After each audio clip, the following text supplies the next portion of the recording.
अस्सलाम वालेकुम नाज़रीन, मैं हूं अली नवाज। आप देख रहे हैं मेरा यूट्यूब चैनल टॉक जोन। एक अल्लामा साहब हैं बाबर शहजाद साहब, उन्होंने बड़ी ही ज़बरदस्त बातें की हैं और हुकूमत के मुंह पर सानिया मुरीद के बाद इतने ज़ोरदार तमाचे मारे हैं कि वो कई सालों तक याद रखे जाएंगे। वो वीडियो मैं आपको यहाँ पर सुनवाता हूँ। इससे पहले अगर आप मेरे चैनल पर पहली मर्तबा आए तो चैनल को लाइक और सब्सक्राइब कर दें और बेल आइकन को भी प्रेस कर दें। चलते हैं अल्लामा बाबर शहजाद साहब की उस वीडियो की तरफ, फिर इस पे मजीद बात करेंगे। क्या देख कर मुझे यकीन हो गया है, वहशी दरिंदे जंगलों में नहीं अब शेरों में आ गए हैं। अब दरिंदों से डर लगता है, न हैवानों से डर लगता है। क्या जमाना है कि अब इंसानों से डर लगता है। खूनरेजी का ये आलम, इज्जत नफ्स किसी शख्स की महफूज नहीं, अब तो अपने ही निगहबानों से डर लगता है। इज्जत नफ्स किसी शख्स की महफूज नहीं, अब तो अपने ही निगहबानों से डर लगता है। खूनरेजी का यह आलम है कि खुदा खैर करे, अब मुसलमानों को मुसलमानों से डर लगता है। दुश्मन भी अगर असला फेंक देना तो दुश्मन के फौजी को भी आप कत्ल नहीं करते बल्कि उसको पकड़ के कैद में ले आते हैं। जालिमो, ये तो दुरूद पढ़ने वाले लोग थे, ये तो आशिकान रसूल थे, ये अहले सुन्नत के लोग थे। अहले सुन्नत की पहचान ही अमन है। अहले सुन्नत का नजरिया देखो, हम तो चींटी को भी मारने के कायल नहीं हैं, किसी इंसान का कत्ल तो बहुत दूर। जालिमो, किसको खुश करने के लिए तुमने ये काम किया?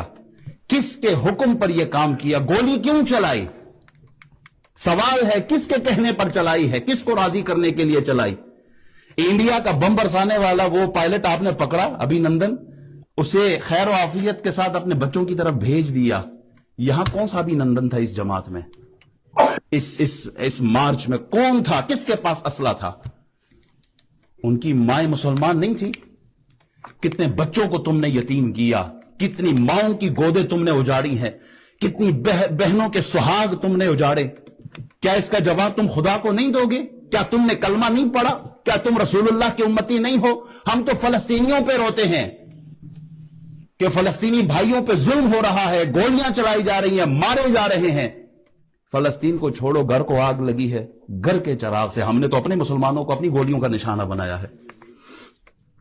मिट्टी के बर्तन बनाने वाले कुम्हार को ना, उसके सामने उसके बनाए हुए 2-4 बर्तन तोड़ो तो वो भी गरेबान पकड़ लेता है कि मेरी मेहनत तूने जाया कर दी है।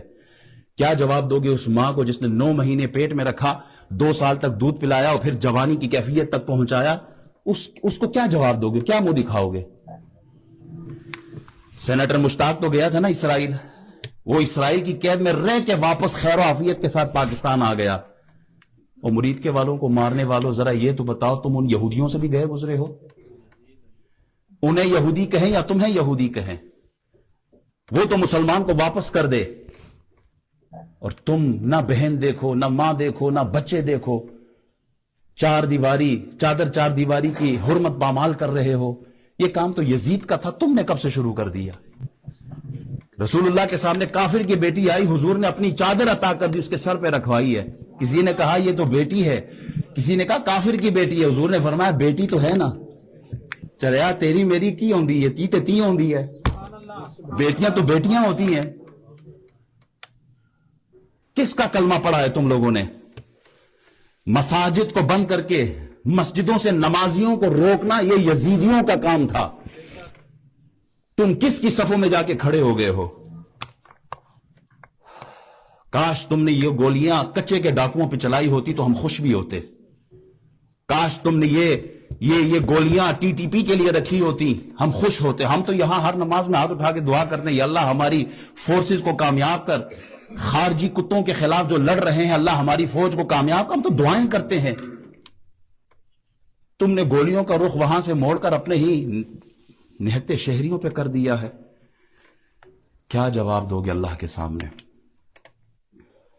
ऊंट की टांगे कटी, पूरी मीडिया चिल्ला रही थी सुबह से शाम, ऊंट की टांगे काट दी गई, ऊंट की टांगे कट गई, पूरी मीडिया सुबह और शाम।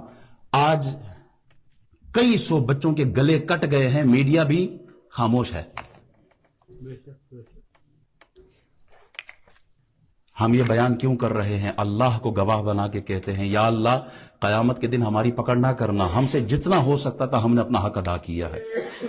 ہم پی ٹی آئی سے نکلو، لبیک سے نکلو، پیپلز پارٹی، مسلم لیگ، ان سے نکل کر ایک رسول اللہ کا عاشق اور رسول اللہ کا امتی بن کر سوچو رسول اللہ پہ کیا گزری ہے۔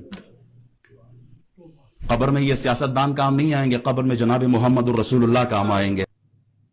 جی ناظرین، آپ نے بات سن لی علامہ بابر شہزاد صاحب کی۔ انہوں نے اقتدار میں بیٹھے ہوئے وہ مست سانڈ جو طاقت کے نشے میں اندھے ہو چکے ہیں، ان کے ضمیروں کو جھنجھوڑنے کی کوشش کی ہے کہ جو سینیٹر مشتاق صاحب ہیں وہ بھی اسرائیل میں جا کر وہاں سے خیر خیریت سے بھی واپس آ گئے، لیکن ثانیہ مرید کے میں تم لوگوں نے لوگوں کو گولیوں سے بھون کے رکھ دیا۔ ابھی نندن جو کہ انڈیا کا ایک پائلٹ تھا، بمبار جہاز کا پائلٹ تھا، جو کہ پاکستان میں تباہی مچانے آیا تھا، تم نے ان کو بھی واپس کر دیا، لیکن اپنے نہتے شہریوں کو گولیوں سے بھون کے رکھ دیا اور ان کی لاشیں بھی غائب کر دی۔ جو اقتدار میں بیٹھے ہوئے مست ہاتھی ہیں یا جو پولیس کے لوگ ہیں، ان کو شرم دلانے کی بہت کوشش کی علامہ صاحب نے، لیکن جب ان کو شرم آئے گی تب شاید دیر ہو چکی ہوگی، کیونکہ کل ہم نے ہر کسی نے مرنا بھی ہے اور اپنے اللہ تعالیٰ کو ان چیزوں کا جواب بھی دینا ہے اور حساب بھی دینا ہے۔ پھر وہاں پر ہمارے پاس کوئی عذر نہیں ہوگا کہ ہمیں اوپر سے آرڈر تھا یا ہم مجبور تھے یا ہم یہ تھے یا وہ تھے۔ اس لیے ابھی اسی دنیا میں اگر اپنا محاسبہ کیا جائے تو وہ ٹھیک رہے گا، بجائے اس کے کہ آخر میں تم جہنم کی آگ میں صدیوں تک جھلستے رہو۔ جی ناظرین، یہ تھی آج کی ویڈیو، ملتے ہیں اگلی ویڈیو میں، جزاک اللہ خیر۔